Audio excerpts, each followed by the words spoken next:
Comment s'organiser pour payer ses dettes?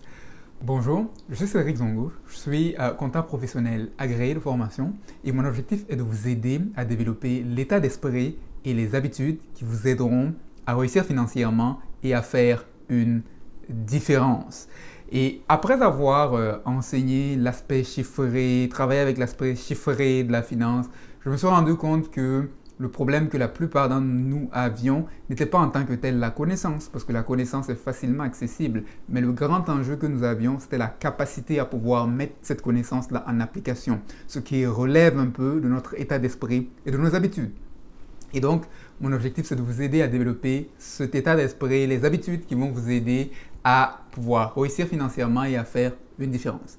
Alors, quand on a des dettes, comment est-ce qu'on s'organise pour pouvoir les rembourser afin de pouvoir faire ce qu'on aimerait mieux faire dans notre vie?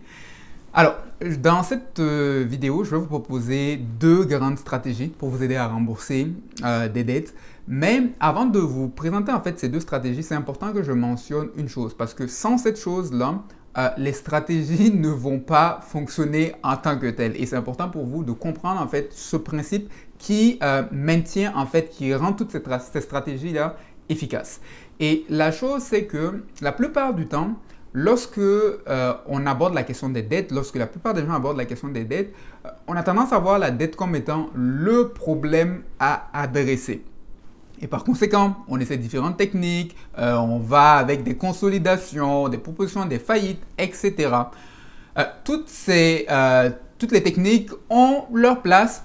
Cependant, selon moi, et ce qui caractérise ma philosophie, c'est que la dette en tant que telle n'est pas le problème, mais la dette est la conséquence d'un problème beaucoup plus profond que nous devons adresser. Et si nous n'adressons pas ce problème, nous allons peut-être régler le problème des dettes pour un temps et y retourner par la suite. Et donc, on a besoin de comprendre que ce n'est qu'un symptôme d'un problème beaucoup plus profond que nous devons adresser. Et oui, malheureusement, certaines personnes se sont endettées à cause de situations fâcheuses de la vie. Malheureusement, cela arrive.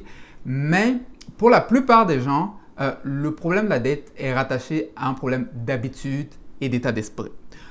On vit sans plan. On ne sait même pas combien est-ce qu'on a dépensé le mois passé. On ne pourrait même pas dire ce qu'on a fait avec notre argent. On vit sans épargner, que ce soit pour notre entreprise ou pour nous-mêmes. Et par conséquent, lorsque survient une urgence, lorsque survient une situation, on a besoin d'aller emprunter pour ajouter des dettes sur des dettes. On vit avec la mentalité selon laquelle on ne mérite que d'avoir la dernière chose qui sort. Et donc, que ce soit pour notre entreprise, il faut qu'on achète le dernier équipement de cri, que ce soit pour notre propre vie, il faut qu'on achète le dernier gadget et ainsi de suite. Et ce sont ces habitudes et ces états d'esprit-là, en fait, qui sont à la base de la situation de dette à l'extérieur. Donc, au-delà des techniques, il faut comprendre qu'on a un travail personnel à faire sur nous-mêmes.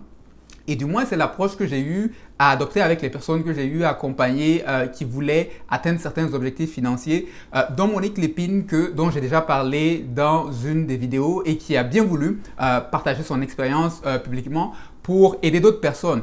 Et lorsque j'ai rencontré Monique, Monique est une personnalité publique très respectée qui a donné de nombreuses conférences à différents endroits sur la Terre, qui a été invitée à des plateaux télévisés, que ce soit en Europe ou au Canada, dans Radio-Canada, etc. Et qui a écrit différents livres, dont le dernier, Renette, que je vous recommande. Et lorsque j'ai rencontré Monique, elle avait des objectifs sur lesquels elle voulait travailler. Et elle avait déjà essayé plein de choses, mais elle n'arrivait pas à atteindre les objectifs qu'elle voulait. Et durant une série de temps durant laquelle on a travaillé, elle a parvenu à réussir de manière exceptionnelle, à produire des résultats exceptionnels. Et à la fin, je lui ai posé la question à savoir, mais qu'est-ce qui a fait un peu la différence? Elle dit, cette fois, j'ai compris quelque chose. Il y a eu un déclic dans ma façon de voir les finances et c'est ce qui m'a permis de pouvoir produire ces résultats. Et donc, pour moi, en tant que tel, de l'expérience que j'ai eue, ça passe par un changement de votre état d'esprit qui va conduire à un changement de vos habitudes et du résultat ultime que vous allez expérimenter. Et donc, Je vais vous donner ces techniques, mais il ne faut pas croire que ces techniques vont remplacer le travail personnel que vous avez à faire. Alors, il y a deux grandes stratégies, un peu lorsque vous voulez vous organiser pour payer vos dettes. La première, c'est ce qu'on appelle un peu la stratégie de la boule de neige. Et en quoi consiste la stratégie de la boule de neige? Elle consiste à classer toutes vos dettes du plus petit montant au plus grand montant. Et ce que vous allez faire, c'est que vous allez payer le minimum requis sur chacune de ces dettes-là, à l'exception de la plus petite dette sur laquelle vous allez mettre de l'argent en extra que vous pourrez dégager. Et une fois que vous aurez terminé de rembourser cette petite dette, vous allez passer à la deuxième dette, ainsi de suite. Et donc, l'idée de la boule de neige, c'est de créer un certain momentum en allant une dette à la fois et en commençant par la plus petite dette. Il y a des avantages et il y a des inconvénients à cette approche. L'un des avantages à cette approche, c'est que c'est une approche qui encourage un peu, qui donne de la motivation. Parce que lorsque vous avez une petite dette à rembourser et que vous l'avez remboursée, ça prend moins de temps et que vous l'avez remboursée, ça vous donne en fait du momentum à vouloir aller à la suivante, ainsi de suite. Donc, ça vous donne une certaine motivation. Un des inconvénients de cette approche, c'est que ça ne considère pas les taux d'intérêt. Et donc, si vous aviez des prêts usuriers, probablement que ce ne sera pas la meilleure méthode pour vous.